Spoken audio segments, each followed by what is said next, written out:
Good morning. Good morning. Good morning. Good morning. I am Tamara Johnson-shealey. Good morning. It is Saturday, November 21st. Wow, this year is flying by. Let's see where my trusty co-host is. There he is. Good morning, Hi, David. Look at good you with morning. a new haircut and everything. Yeah, well, yeah, Look at just you with a fresh new haircut, David. yeah, took the risk. Took Um, the risk. How was it really a risk? How was your salon experience, David? how's my what experience? How was your salon experience when you went to the barbershop? How was it to get your hair cut? Well, there was only one barber, whatever, you uh, hair cutting person, and uh, there were two other people, but we were all, in three. There were just three seats waiting in the area. So it was, and he cleaned up, very thoroughly after, the previous person. So no, I was fine. He was in a mask. Everybody else was in a mask until we went, to the chair. Um, but he shaved my eyebrow. Why did he shave your eyebrows? What was that all Well, about? I mean, they trim your eyebrows, but he did more than a trim. Oh, that's what Yeah, the difference is in the look. I see, yeah, David. You got a little arch going on there. yeah.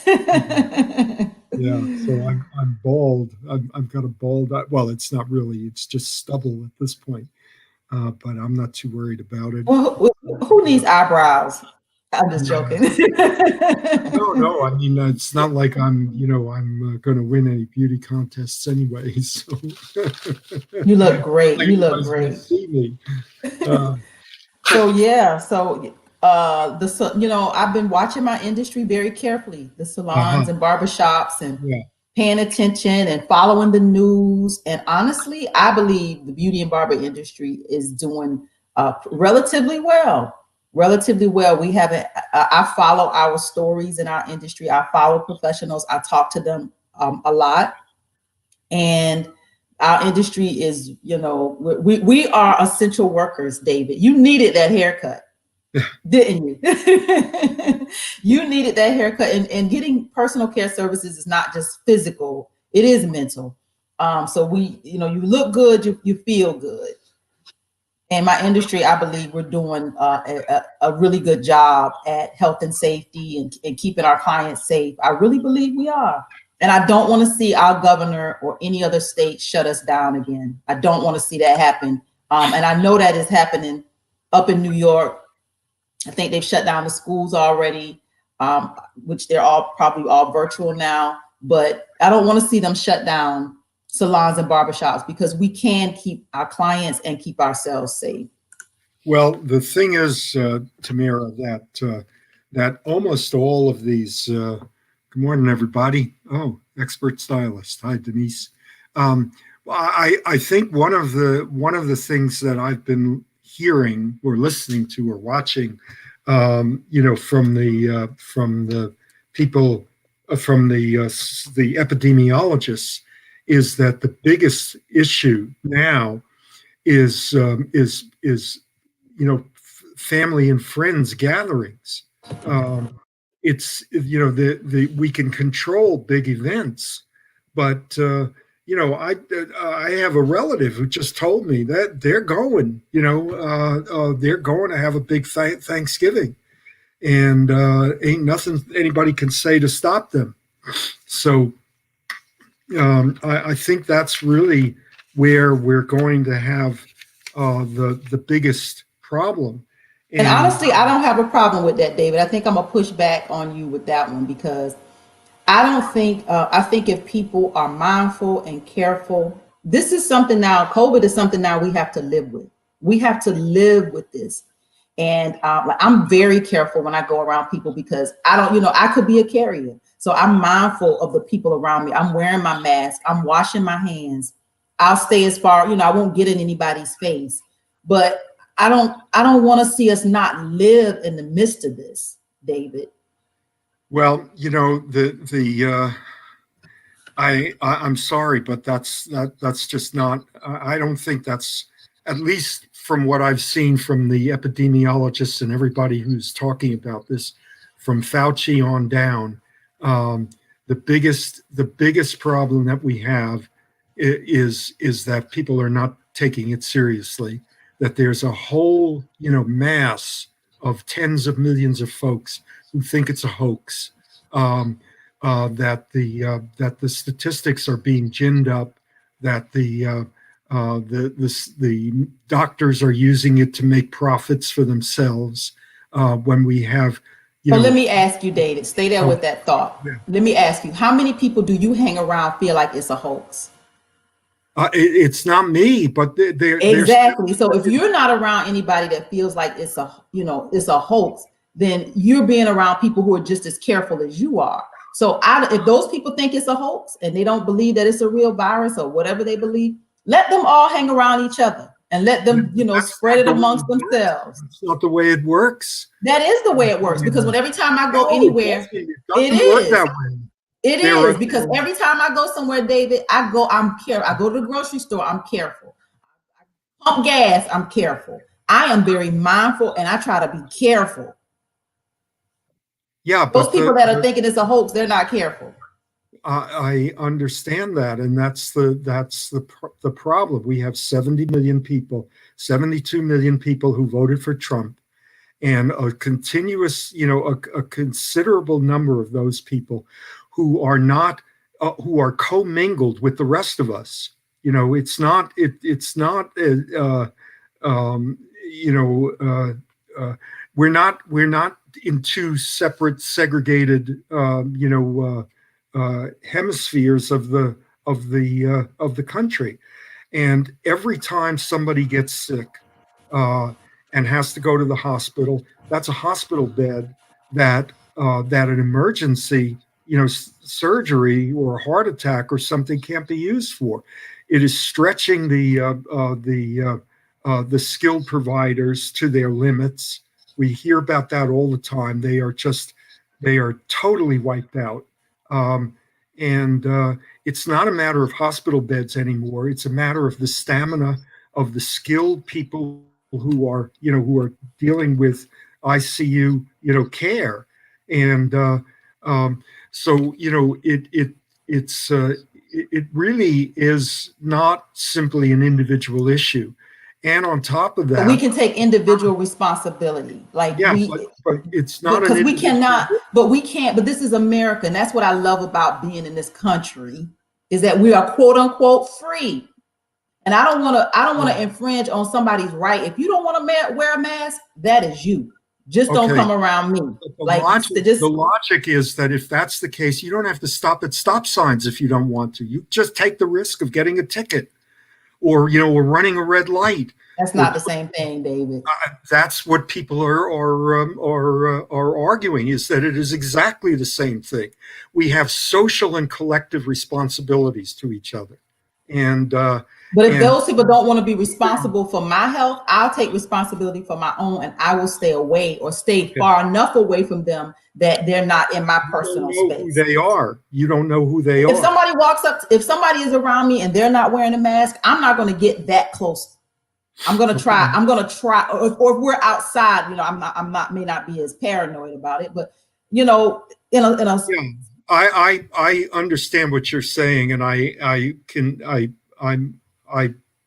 do take the same kind of precautions. I'm very careful about when I go to the gym. The only time I take off the mask is when I'm going, when I'm in the pool. Um, and I constantly forget to take my mask out of the car when I go to the grocery store, so I run back and I get it. But I don't go many other places. So yeah, I agree that there is a way of protecting yourself, but collectively, we have to think about what we're doing to the to our She agrees um, with you. Denise says, I think we should have yeah, mandatory masks. yeah.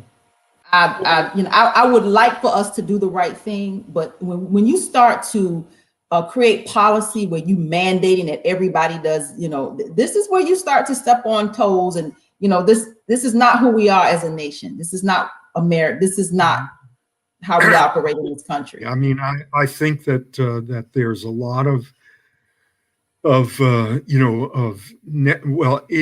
it isn't there, there's a necessary communalism that we need to have mutual responsibility for each other.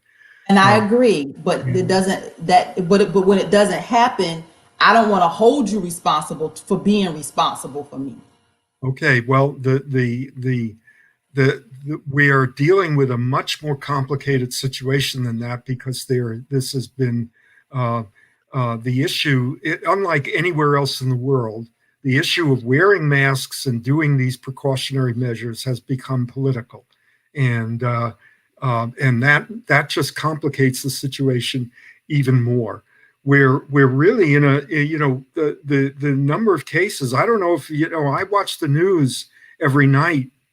I know you do. I'm a news junkie. I'm a news junkie, but the figures are just staggering. You look at the charts, and we are in an out of control situation. We have 48 or 49 states in which the numbers are going up. Hospital beds, and particularly the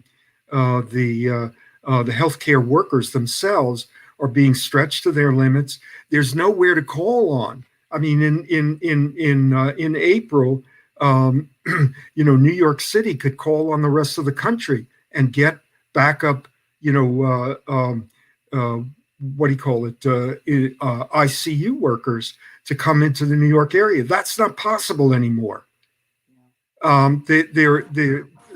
Everybody is stretched to the limit. Every state is stretched to the limit, and those places where even now, even the Republican governors who have been in denial are starting to impose these restrictions.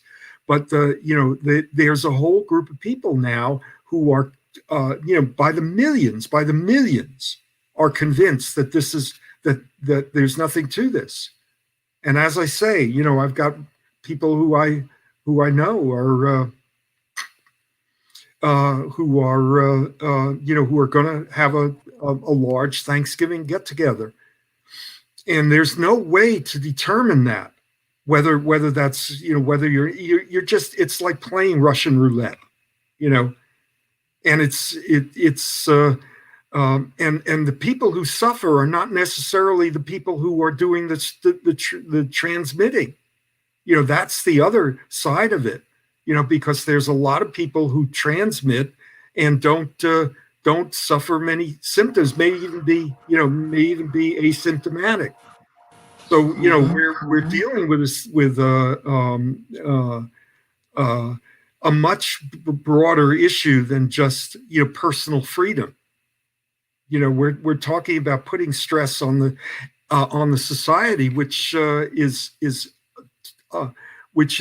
in large part avoidable, and the economics of it are once again, you want to keep the beauty and barber shops open.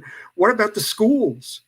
If we shut down a lot of the other things, maybe we can get the kids back to school. I mean, there are all of the countries in Western Europe and a lot of them have kept their schools open, particularly for the lower grades. So we don't have PPE again. I mean, it's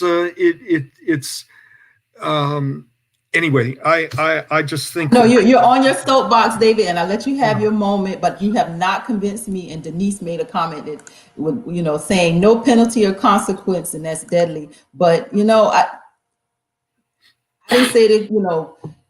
I just think that if someone decides that they don't want to wear a mask, and they don't, they just stay away from these people. And if these people get together and they congregate and they have their Thanksgiving, let them have their Thanksgiving. We just stay away from them. Well, but that's why we're in the situation that we're in. Every time there is a holiday, there is a huge spike in the number of cases, in the number of hospitalizations, and number of deaths. It happens sequentially, and it's it over the summer. Every holiday has been that way.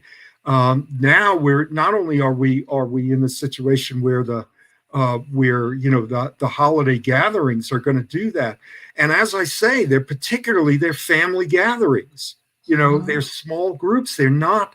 So your answer is what, David? Let's just all go to our houses, close the doors, and stay in there, and that's just it. What is your answer to this, David? Because I'm telling you, a lot of people can't just not work and cannot, continue to live. That's exactly the point that I'm making. What do you want us to do, David? You can have holiday gatherings with just the people who are in your household. I mean, that's simple. That's just. Well, that's the solution for now. What else do you want us to do, David? Well, I mean, that's because nobody wants to live in their house and not. Most people can't afford not to work. So what do you want people to do, David? That's my point, is that if there are things that can be done that would mitigate some of the effects of spreading, or limit the spread, and it seems like one of those things is to avoid holiday gatherings that are outside of your own household. See people on Zoom, do anything. What the dramatic example of this is, you get together. I would hope everybody would wear face shields. She's talking about wearing face shields and face masks. I don't think that's a hard ask. I've said that from the very beginning. I just wish everybody just wear the damn mask. Just wear the mask. Just wear it. To me, that's the easiest, simple solution. Just wear the mask. But if people don't want to wear the mask, my thing is, I just try to keep as much of a distance as I can. Isolate yourself from these folks. I mean, you can't. You just simply can't. And for those people who are gathering together with people who are relatively safe from the virus, but with people who are older, who are more vulnerable, they are putting their own loved ones at risk. And to have this gathering, and particularly in areas where you can't. But let me stop, David, because for some people that is living. You asking them to live. They want to live. They don't want to be. They want to be with their family and their friends. They need this. That's living to them. They will do that this year, and somebody will be dead next year in that circle. I guarantee you, somebody's going to be dead. Well, they will say, guess what they feel like? At least I spent some time with them before they left. Well, they're going to be responsible. That's really. I hate to be so dramatic about it. Now, David's gonna answer the phone, y'all, in the middle of the broadcast. I tell you, I cannot make this stuff up with him. There he is, y'all. Are you back yet, David?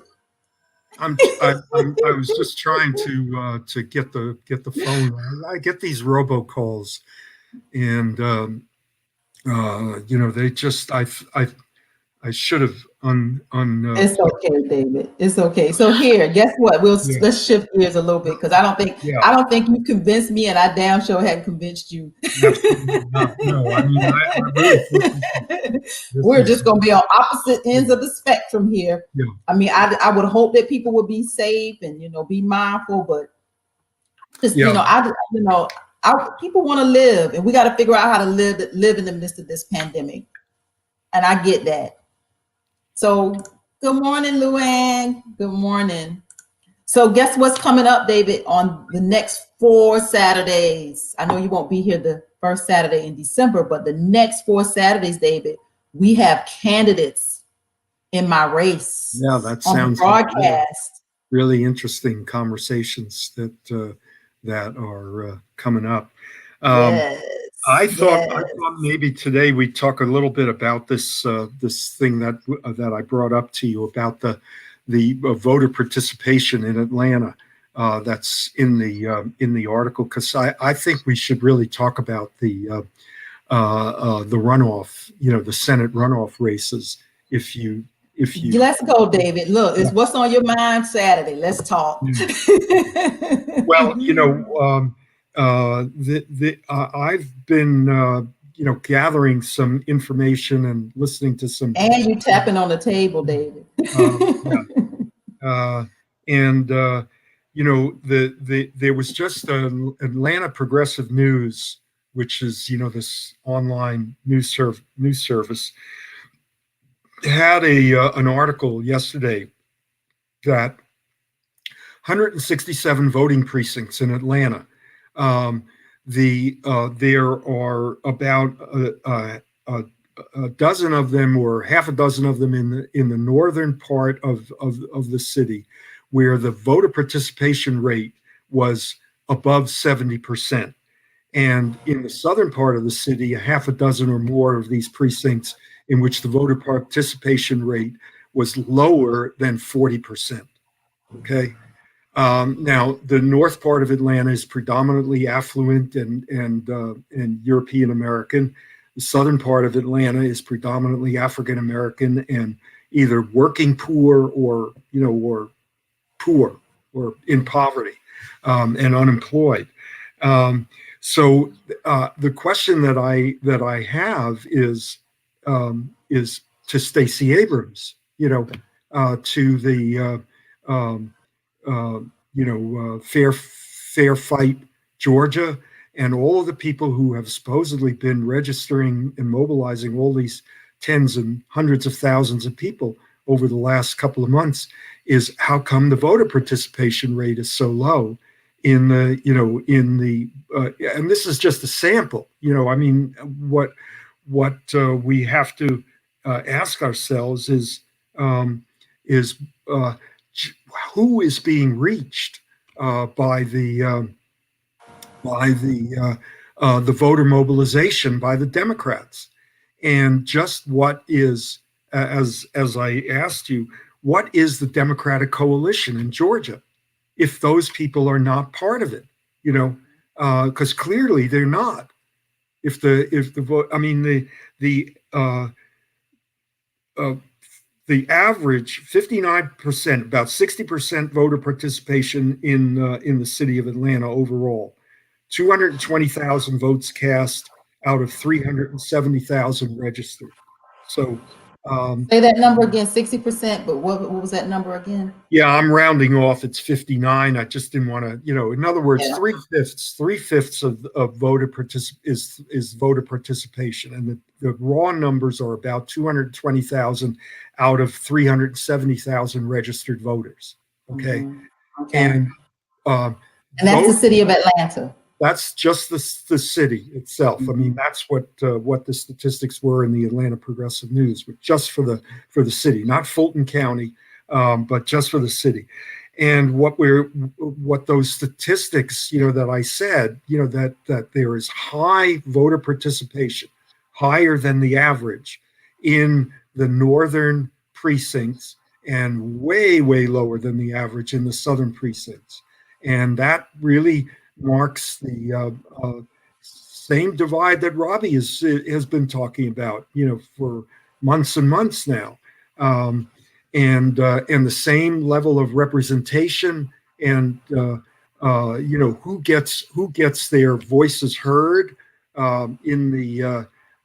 So in some ways, this is really a vindication of everything that Robbie has been saying, all the way through through the last year or so, about the unresponsiveness of city officials and the corruption, and the deal making that's going on in the in the South and Southwest part of the city and just beyond the city lines. Speculation and not just, and gentrification, including even not even, but including African American, well-to-do African Americans. So when you see these kind of voter participation rates, that seems to brings to mind, you know, what does the Democratic Party think they're going to do? What do they think is going to is going to win this Senate, these Senate races? Let's take a look at the numbers, David. I just pulled up the results from the Secretary of State's website, and we see that the votes were certified on this Friday, yesterday, but I heard that Governor Kemp is ordering a recount. But we can see here, there's just a slight margin for 2,461,000 votes for Trump, 2,474,000 for Biden here in Georgia. So is this something new? I mean, I thought Raffensperger had already certified the election. Now Kemp is doing another. He's going to do a recount. He's going to do a recount. But here's the recount. They already did a recount. You're saying there's going to be a second recount now? There's more coming. But here's where the numbers stand now, David. Here's the Purdue race that you were just mentioning. Purdue at 2,462,000 and Ossoff at 2,374,000. That libertarian vote really did swing this election and push that runoff. Yeah. And here is the race that I was in, the Loeffler race. Yeah, I took notes on the numbers for that approximately. The thing that somebody, I was listening to something on the news last night on MSNBC that said that Ossoff got approximately 100,000 less votes than Biden did. Okay, that's about right, because Biden is at 2,474,000, and Ossoff is 2,374,000. Yep. So that's 100,000 votes between Biden and Ossoff. So the question is, why?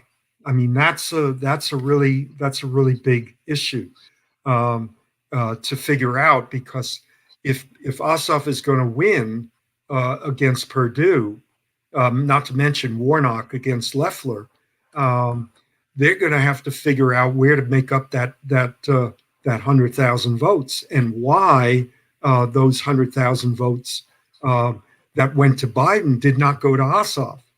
And one of the suggestions last night, as I say, I'm sort of, it's a blur a little bit right now about who was raising this. But one of the suggestions is that there were a lot of Republican voters who voted for Biden and who do not want the Senate to be in the hands of the Democrats. So there's a sliver of votes that are willing to let the Senate stay in Republican hands out of some misguided, I would say thoroughly misguided conclusion that a divided government is going to be, is going to not allow the Democrats, the socialists, in the Democratic Party to have control. And they're voting strictly on the basis of their taxes, So maybe let me ask you this: why do you not think they want a balance of ideas? They don't want a trifecta. They don't want the House, the Senate and the presidency to be all Democrat? Why do you not think that these people are thinking we want some sort of balance of ideas? That's why I can't wait until these next 4 weeks when we have candidates from my race on, because not only will we have Democrats, we'll have independents and Republicans. And these are the, and I do believe there's a place where we can meet in the middle and we can balance these ideas. I don't want to see, all Democrats or all Republicans. I do want to have that balance of ideas. I do want us to be. Well, you would have a balance of ideas if there was a way to leverage, the Senate. The way it stands now, McConnell does not have to. He look at what he did with Obama.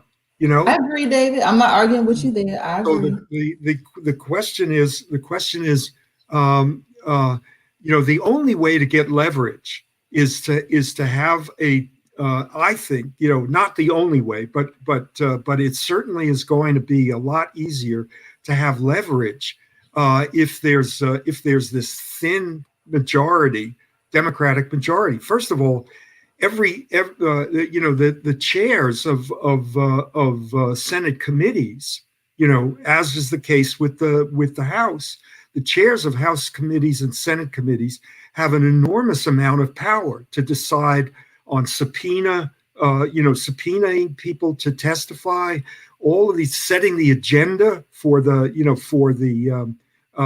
when you are a ranking member, you have very little power. This is what I've been saying about what happened with the New Deal. The Democrats came into power in 1932, and all of those Dixiecrat white supremacists went from ranking members on these powerful Senate and House committees to the chairs, and you couldn't get anything done about integration, civil rights. And so the entire New Deal was twisted and distorted and virtually turned into its opposite. That's what we're facing. So we have to keep in mind how the power system works at the national level. At the same time, the Democrats have failed to take back state houses the way that they did in 2018. They failed to take back state legislatures. They failed to get Senate candidates. All of those Republican Senate candidates that were thought to be so vulnerable, with the exception of Colorado and Arizona, they won their elections hands down. So they are in a much stronger position than they would be otherwise. And whether people are voting on the basis of some ideological thinking, no, that's not the way people vote. People vote for their pocketbook, particularly people who are in upper income brackets. So So how is Ossoff going to reach those voters? How that 100,000 that you just mentioned? How's he going to reach those voters? Well, one of the things I don't know how you reach those people who are voting at 40% rate in the southern part of Atlanta. Those people I don't think anybody's really been working with them. I could be wrong. Maybe there are lots of efforts being made, but this is not a matter of get out the vote for folks who are in that position. They're really hurting, and the only way that we can actually help them is if there is a multi-trillion-dollar COVID package, a recovery package that deals with the economy. I mean, there are the top third of the income level in this country is doing fine, and there's a middle third probably that's really, really stretched, and then there's a bottom third that's just, they're eviction, food banks, there really is misery for those folks. Are they voting? I don't think they're. I mean, from what that indicates about Atlanta, they're not even part of the political process. So and well, there's a lot of other other things about it. So how's Ossoff going to get those 100,000 votes? Because he is looking at the numbers here, 374 he has, and Purdue at well, he has 2,374,000, and Purdue at 2,462,000. There's still a good significant gap between he and Purdue. So yeah. And if he got the 100,000 from he would need 100,000. Yeah, to get him over the top, and then there's going to be months of recounts, and it's going to be like with what's his name in Minnesota. The guy who was on Saturday Night Live.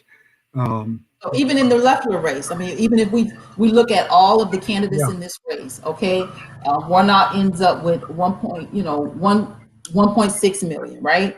Yeah. Even if you look at Leffler, who ended up with 1.2 million, and then about another million from Doug Collins. Yeah. And then the other Republicans in the race, if you start adding those up. Yeah, I mean, she's got it. Needs all of our votes. Huh? I said, and Warnock needs all of our votes. Yeah, absolutely. But the question for Warnock is, and the same is true for Ossoff, is where are they going to get the votes? Are they going to get them? They're caught in between a rock and a hard place, because if they try to appeal to lower income voters, they will lose reparations. Yeah, exactly. If he talks about reparations, they will lose that white base. What's that? I say if he talks about reparations, he's afraid that he will lose that upper middle class white base. Yeah. The Republicans that have slipped away from the Republican Party, but who still have the same economic interests that they always had in their property taxes, in their in making sure the stock market is doing well. There's only 10% of the people in the United States who have any stake in the stock market at all, and out of that, maybe 5% of the maybe half that have any substantial interest. The rest of us, it's all a matter of retirement accounts. And other things where we don't have any direct control. But come back, David. Where's Warnock going to get his votes? Well, Warnock and Ossoff are in the same bind. They are in the same bind, and it seems to me. And they're that the problem is that with Biden in the presidency, there are a lot of those people who are going to say, I don't know who I should vote for. A lot of those upper middle class whites are going to say, I don't know who I should vote for. Purdue is utterly corrupt. Leffler is her husband owns the stock exchange. I mean, these people are really just beyond. They are part of the 1%. The 1/10 of 1%. In the case of Leffler and her husband, they are centimillionaires. They have about $500 million. So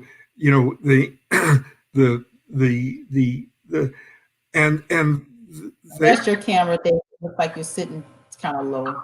Yeah, good. So the issue for the rest of us is, and the other side of it is that the upper strata, upper income stratas, maybe not as wealthy, of African Americans are the ones who are doing the most participation as well.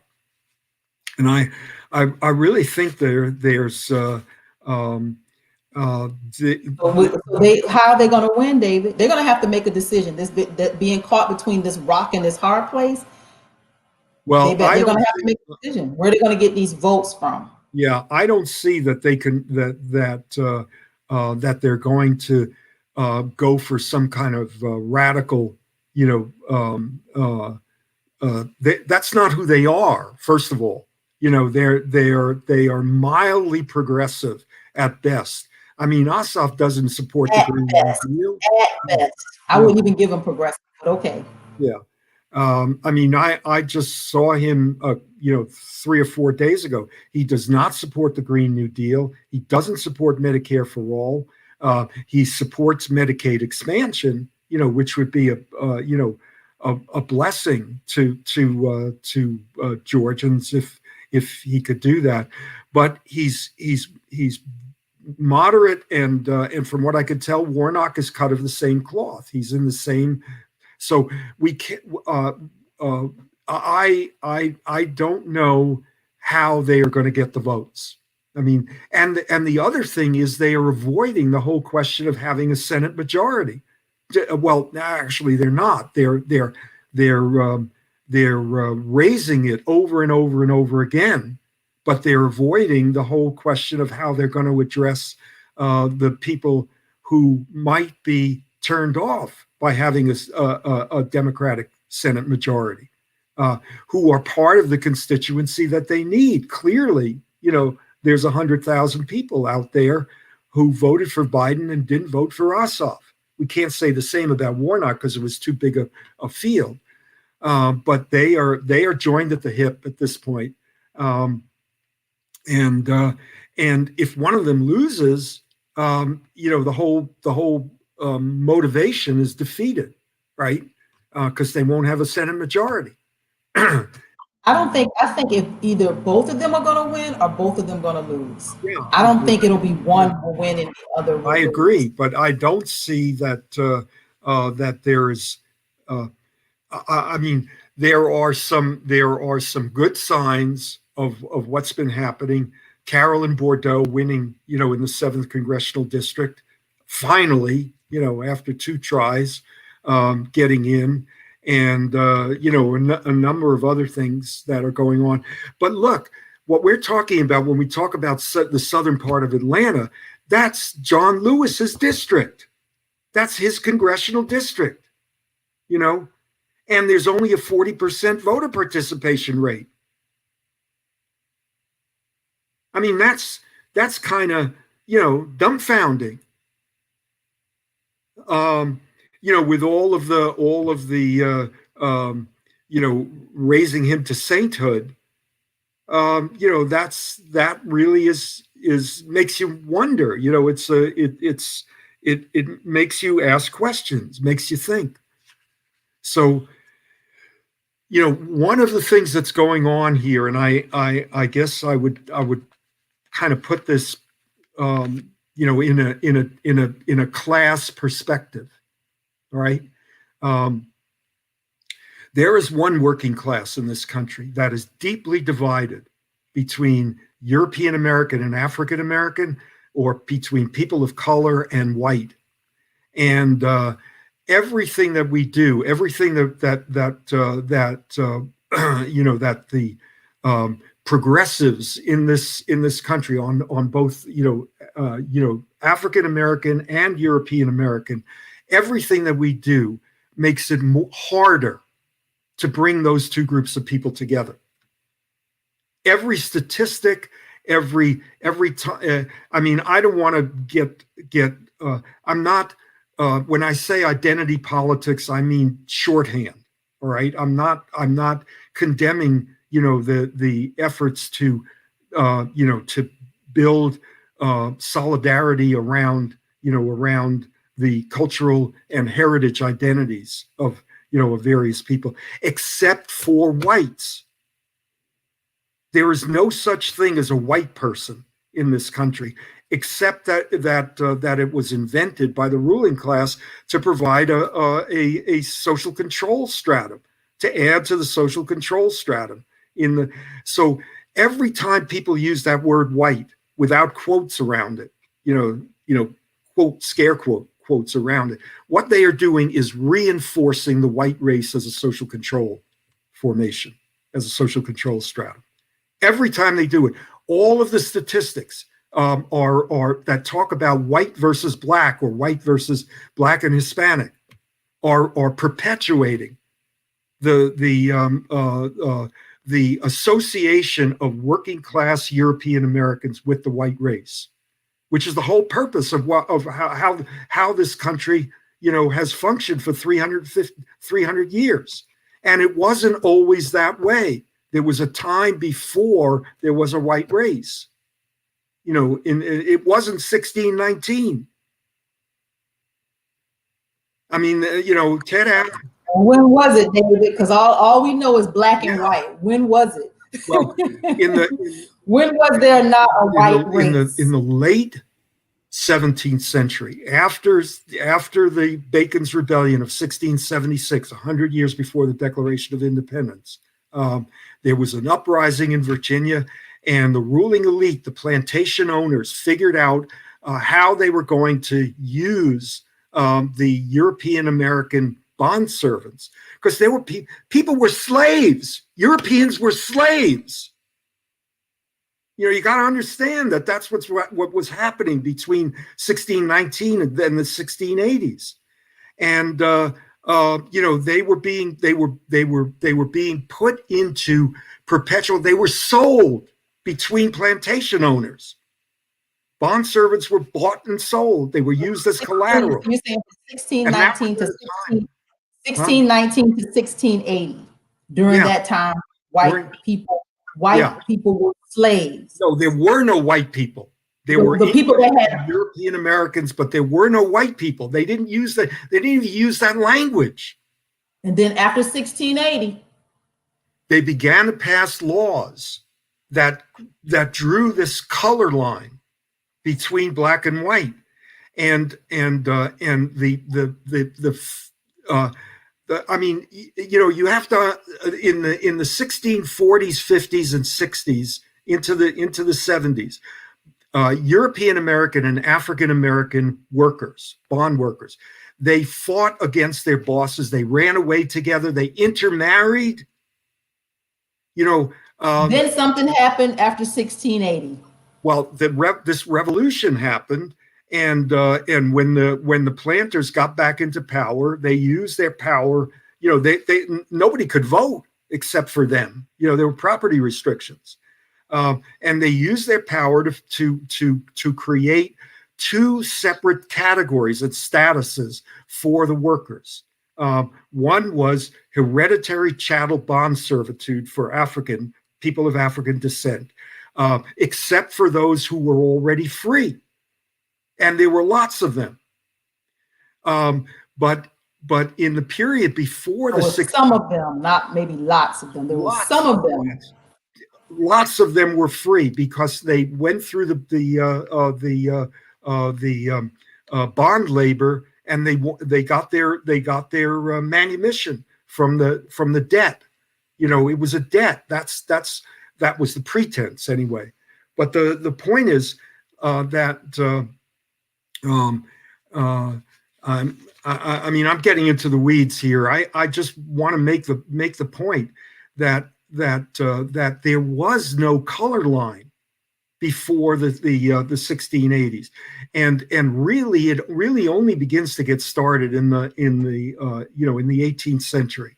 So and in the meanwhile, the other part of it is that all of these poor laborers, European Americans who were now considered white, who were trying to be used to recruit on slave patrols as super overseers, and all of those other things, there wasn't enough room for all of them. They had to move out into the hinterland, west of the big settlements. And what they did was they cleared the land. They fought the native nations, and eventually the rich people came in. The rich whites came in and took everything away from them. They speculated on the land, and and those people were either forced to become laborers or move further west. So the illusion of upward mobility that's there, uh, which is you're repeating, when you say, well, we're free, everybody in this country is built on freedom. Hell no, it's built on debt. That's what it's built on. It's built on poor people owing rich people and getting their labor stolen from them. So I mean, that's really the issue that we face, and nobody's facing up to it. Progressives, and I mean, this is not the responsibility of African Americans to take on this task. But it would sure be helpful, if there was a directive issued, from the black left, from the people who are. What would the black left say? What would the Black left would would you say want from? what SNCC said in the 1960s, when it asked white people to leave SNCC. It did not say leave and go and organize your own communities. It said leave and go and organize your own communities against white supremacy. Everybody forgets that part, when they're talking about that whole split in SNCC. And it's, Cheryl, yeah, there are lots of people out there. Look, the black community, it seems to me, has a class problem, a critical class problem, that the lower classes, the working class in the black community, is not represented by their interests are not represented by their leaders. All right. However, to call the black establishment the same as the white establishment is just wrong, because people like the NAACP, John Lewis, all of the James Clyburn, all of these folks, they provide services, survival services. The church as well, provides survival services for the black community that they are not getting anywhere else. So how do you expect to unlink and untie, the black working class from these elites who are predatory to some extent, as Robbie, points out? They are predatory. The only way to do that is if white progressives are fighting against white supremacy among white working people. That will loosen things up. That will give the black working class more leverage in the and it will also give working people in general more leverage in the state, in the state governments and in the federal governments. I mean, when I brought up that thing, I think it was last week or so, when I said, why do we have sales taxes on food in Georgia and all over the South, for that matter? Taxes on food. How much more regressive can you get than having food be taxed? I was going to look up, I forgot to do this, but I was going to look up and see if there's tax on prescription drugs. I don't know, I don't know whether there is or not. But the regressiveness of the taxes at the state level, and the unwillingness of the state to use that money to alleviate the burdens that are on poor and working people. I mean, it's just. I just read something this morning that just horrified me. There are undocumented kids who are going to high school in this country, who are working night jobs while they're going to school to pay off coyotes and they're indentured. They're indentured servants, and everybody knows about it. And the way that they get away with it is because there are these intermediary, what do you call it, recruitment, companies that are the direct employer and the manufacturers. There are kids working in factories. 14-year-old kids are working in factories and going to school during the day. Can you imagine what kind of commitment that takes to do that? How dedicated you have to be to get an education, to go and work, 8 hours in a factory or on a farm. It's and they get away with it because these recruiting agencies are the employers of record. It's not the companies. It's not the farms or the factories that are the employers.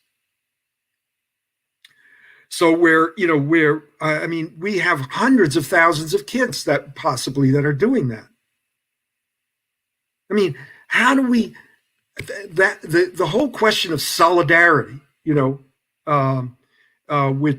which we can see plainly in the period before the Civil War, that the white working people in the United States had a total failure of solidarity because they would not support abolition. Here you have another group of working people who are enslaved. They are forced labor. How do you think that doesn't affect you if you're a European American? The only way that you can do that is to have drunk the Kool-Aid. The Kool-Aid of the poison pill of whiteness. That you are white as much as or even more than you are a worker. Because if you were a worker, you would be with John Brown.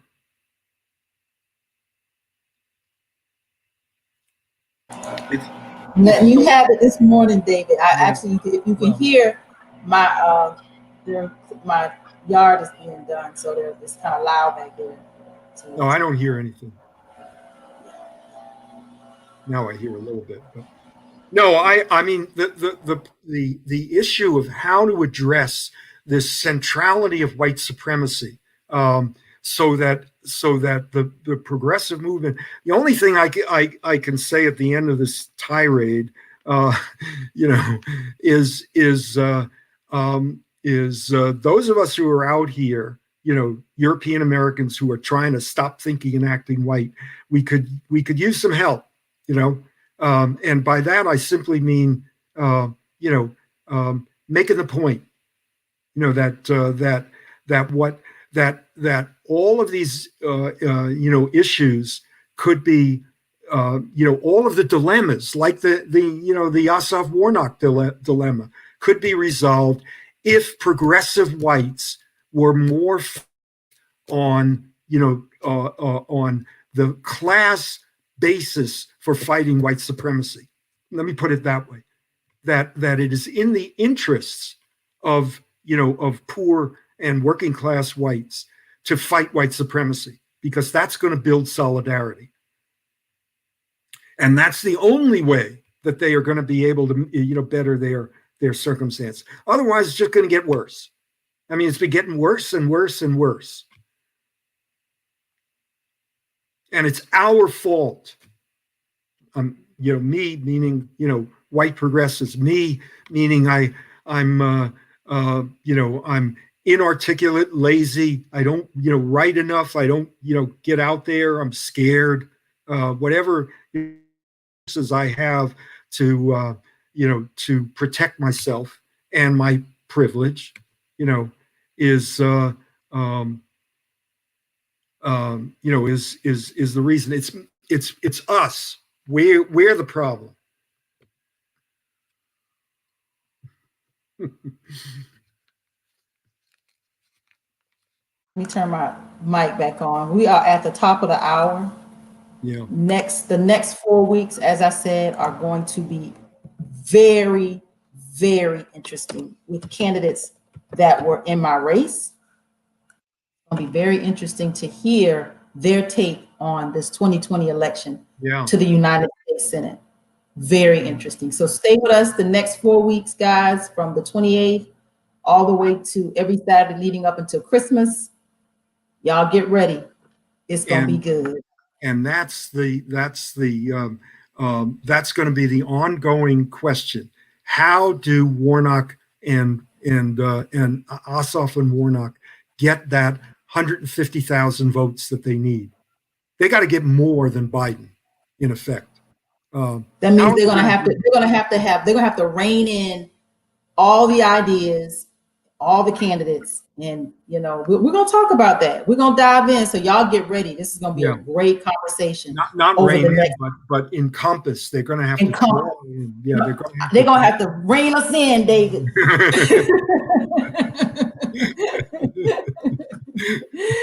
You can find David, everybody, right here on Facebook at Acknowledge the Divide, right here on Facebook. I am Tamara Johnson-Shealey. You can find me at tamarashealey.com.